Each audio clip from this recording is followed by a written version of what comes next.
Wag na wag mong mamaliitin yung taong hirap sa buhay ngayon.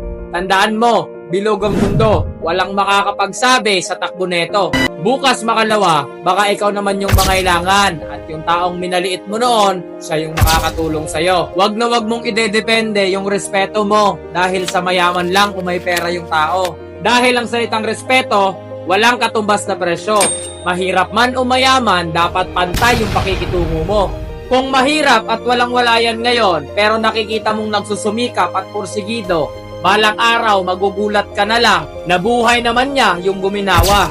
Mga boss, tandaan, walang sino man na makakapagsabi kung ano yung pupuntahan ng isang tao. Kaya piliin mong rumespeto sa kapwa. Baka isang araw sila naman yung kailanganin mo dahil sila na yung meron at ikaw naman yung wala.